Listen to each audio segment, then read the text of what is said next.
Mr Lynch, great to have you on the programme this morning. I wonder if you could start by just reminding our viewers the purposes of these strikes, what it would take for you to step away from the pickets.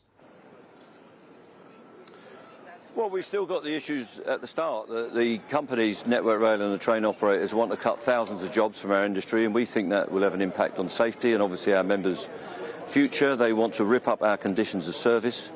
The train operating companies are also attacking our pensions. And of course, we haven't had a pay deal across much of the industry for 2 or 3 years. So our members are feeling the effects of the cost of living crisis, but they're also worried about their futures. We need to negotiate a settlement with 14 train operating companies and Network Rail.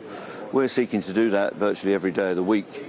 But I think that the obstacle here at the moment is the stance of the Minister, Grant Shapps, and backed up by the Treasury. And I think that's got a bit wound up with the Conservative Party leadership process.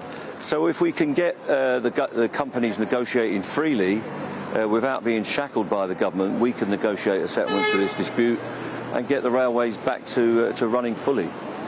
I mean, you'll accept, I'm sure, that it is difficult for those of us who are not sitting around the negotiating table to judge what is being said by both sides. We're simply not in the room.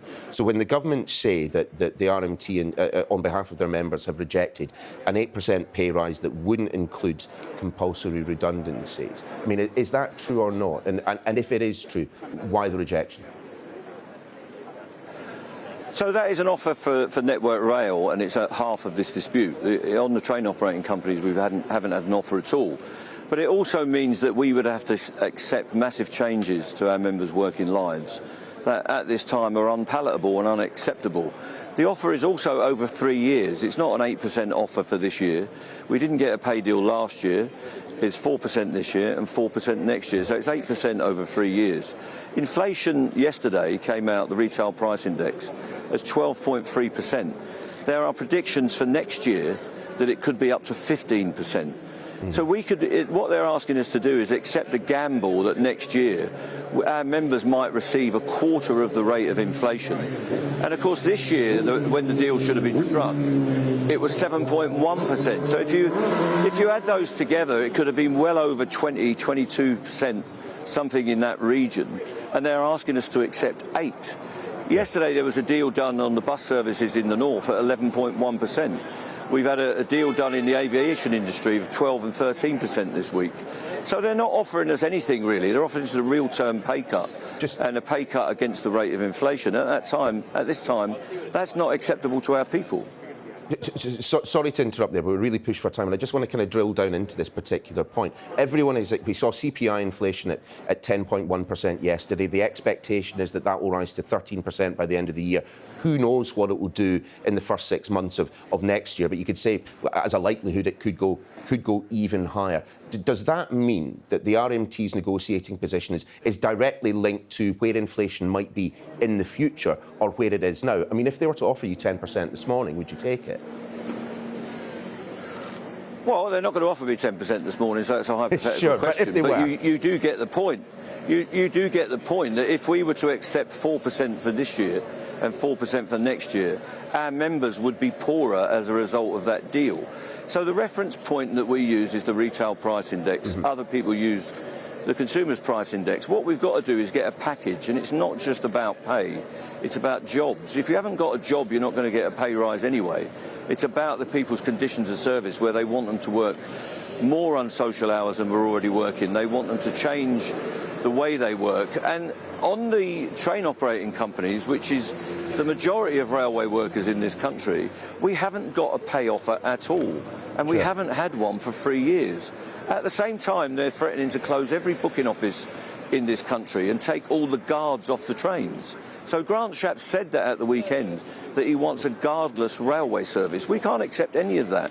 So we've got some real difficulties to address, and we will do that with the help of the companies through negotiations.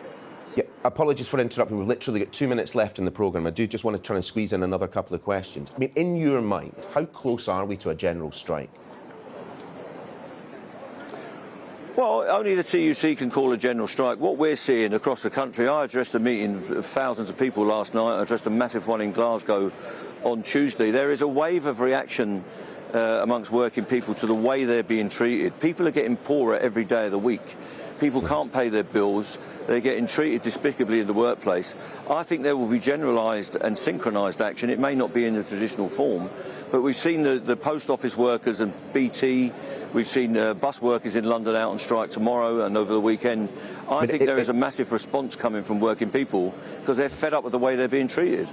It's starting to look a little bit like a general strike. Look, as things stand, quite clearly, I think people will understand you've got majority of public support on your side, and certainly the RMT and other unions are suggesting that you can afford to carry on striking for months.